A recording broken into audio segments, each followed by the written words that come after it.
Hello hi എല്ലാ കൂട്ടുകാർക്കും എൻ്റെ പുതിയൊരു വീഡിയോയിലേക്ക് സ്വാഗതം കേട്ടോ. അപ്പോൾ നമുക്കിന്ന് ഇവിടെ കുറച്ച് പിലോപ്പി മീൻ കിട്ടിയിട്ടുണ്ട് കേട്ടോ. അപ്പോൾ നമുക്കതൊന്ന് പൊള്ളിച്ചെടുക്കാം എന്നുള്ളൊരു പരിപാടിയിലാണ്. അപ്പോൾ നമുക്ക് അതിനുള്ള മസാലകളൊക്കെ ഒന്ന് റെഡിയാക്കാം കേട്ടോ.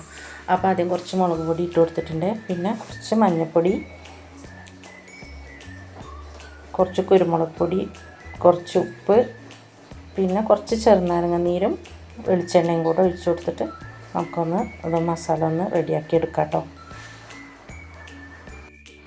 അപ്പോൾ നമ്മൾ മീൻ പൊള്ളിച്ചെടുക്കുമ്പോൾ വാഴയിലയിൽ കെട്ടിയിട്ടല്ലേ പൊള്ളിച്ചെടുക്കുന്നത്. ഞാനിന്നിവിടെ വാഴൻ്റെ ഇല എനിക്ക് കിട്ടിയിട്ടില്ല കേട്ടോ. അപ്പോൾ ഇവിടെ വാഴൻ്റെ ഇല നമ്മളെ പറമ്പിൽ ഏതായാലും ഇല്ല. അപ്പോൾ പിന്നെ വാഴൻ്റെ ഇലക്ക് കുറച്ച് ക്ഷാമമാണ്, അപ്പോൾ വാഴൻ്റെ ഇല കിട്ടിയിട്ടില്ല. അപ്പോൾ ഞാൻ വാഴൻ്റെ ഇല ഇല്ലാതെയാണ് കേട്ടോ മീൻ പൊള്ളിച്ചെടുക്കാൻ പോകുന്നത്.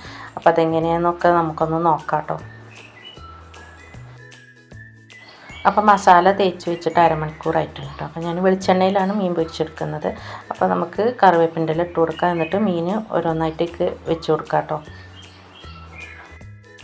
അപ്പോൾ നല്ല പിലോപ്പി മീൻ കിട്ടിയപ്പോൾ മോമ്മ നമുക്ക് നല്ല പൊള്ളിച്ചെടുക്കാൻ പറ്റിയ മീനാണ്, നമുക്ക് പൊള്ളിച്ചെടുക്കാം എന്ന് പറഞ്ഞു കേട്ടോ. അപ്പോൾ എന്നാൽ വാഴൻ്റെ ഇല എവിടുന്നേലും സംഘടിപ്പിക്കാൻ പറ്റുമോ നോക്കാം, എന്നിട്ട് നമുക്ക് നോക്കാമെന്ന് പറഞ്ഞാൽ കേട്ടോ.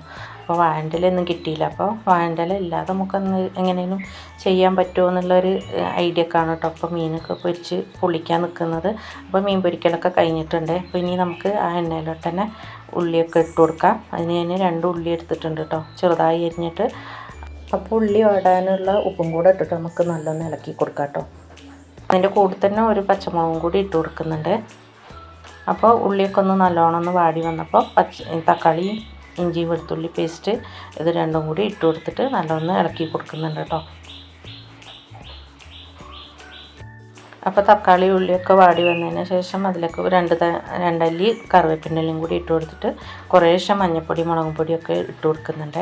മുളകിന് നല്ല എരിവുള്ളത് കാരണം ഞാൻ കുറച്ച് ഇട്ട് കൊടുക്കുന്നുള്ളൂ കേട്ടോ. അപ്പോൾ ആദ്യമേ നമ്മൾ കുരുമുളകും ഒക്കെ ചേർത്തത് കാരണം കുറച്ച് ഇട്ട് കൊടുത്തിട്ടുള്ളൂ. പിന്നെ കുറച്ച് ആവശ്യത്തിനുള്ള ഉപ്പും കൂടി ഇട്ട് കൊടുത്തിട്ടുണ്ട്.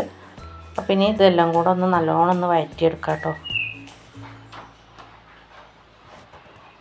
പിന്നെ കുറച്ച് വെള്ളം ഒഴിച്ചിട്ട് ഒന്ന് ഗ്രേവി ആക്കിയിട്ട് ഒന്നും കൂടി ഒന്ന് അടച്ച് വെച്ച് വേവിച്ചെടുക്കണം കേട്ടോ. അപ്പം മസാലയൊക്കെ റെഡി ആയിട്ടുണ്ട്. അപ്പോൾ നമുക്ക് മീൻ ഓരോന്നായിട്ട് അതിലേക്ക് വെച്ച് കൊടുക്കാം. അപ്പോൾ വാഴൻ്റെ ഇല ഇല്ലയെന്ന് വെച്ചിട്ട് നമുക്ക് മീൻ പൊള്ളിച്ചെടുക്കാൻ പറ്റില്ല എന്നൊന്നുമില്ല കേട്ടോ, ഇങ്ങനെയും ചെയ്തെടുക്കാം. അപ്പോൾ പിന്നെ നമുക്ക് ഇങ്ങനത്തെ മീനൊക്കെ കിട്ടുമ്പോഴല്ലേ ഇങ്ങനെ പൊള്ളിക്കാനും കാര്യത്തിനൊക്കെ പറ്റുള്ളൂ. അപ്പോൾ പിന്നെ അപ്പോൾ എന്നാൽ നമുക്ക് ഏതായാലും ചെയ്യാമെന്ന് പറഞ്ഞിട്ട് അങ്ങനെ ചെയ്തതാണ്. അപ്പോൾ അങ്ങനെ മസാല ഒന്ന് കവർ ചെയ്ത് വെച്ചതിന് ശേഷം ഞാൻ നല്ലൊന്ന് മൂടി വെച്ചു കേട്ടോ. എന്നിട്ട് ഒന്നും കൂടെ ഒന്ന് തിരിച്ചിട്ട് കൊടുത്തിട്ടുണ്ടായിരുന്നു. ഇപ്പോൾ മസാല ഒക്കെ നല്ല പിടിച്ച് മീൻ നല്ലൊന്ന് ആ മസാലയിൽ കിടന്ന് നല്ലൊന്ന് പറ്റി കിട്ടിയിട്ടുണ്ട് കേട്ടോ. അപ്പോൾ നമുക്ക് മീനൊക്കെ ഒന്ന് എടുത്ത് നോക്കാം. അപ്പോൾ നമ്മൾ മുട്ടയും ഇങ്ങനത്തെയൊക്കെ പിന്നെ ഇങ്ങനെ ചെയ്തെടുക്കലുണ്ടല്ലോ, അതേപോലെ തന്നെ നല്ല ടേസ്റ്റും നല്ല എരിവും കാര്യങ്ങളൊക്കെ ഉണ്ടായിട്ടുണ്ടായിരുന്നു കേട്ടോ. അപ്പോൾ വാഴൻ്റെ ഇലയിലാണെങ്കിൽ കുറച്ചും കൂടി ഒന്ന് ടേസ്റ്റ് കൂടും, അത്രയേ ഉള്ളൂ കേട്ടോ. അപ്പോൾ നമുക്ക് വാഴൻ്റെ ഇല ഇല്ലെങ്കിലും ഇങ്ങനെയൊക്കെ ചെയ്തെടുക്കാം. അപ്പോൾ ഇന്ന് ഇത്രയുള്ള വീഡിയോ നിങ്ങൾക്ക് ഇഷ്ടപ്പെട്ടെന്ന് ചോദിക്കുന്നു. ഇഷ്ടപ്പെട്ടാൽ ലൈക്ക് ചെയ്ത് ഷെയർ ചെയ്ത് സപ്പോർട്ട് ചെയ്യാൻ മറക്കരുത്.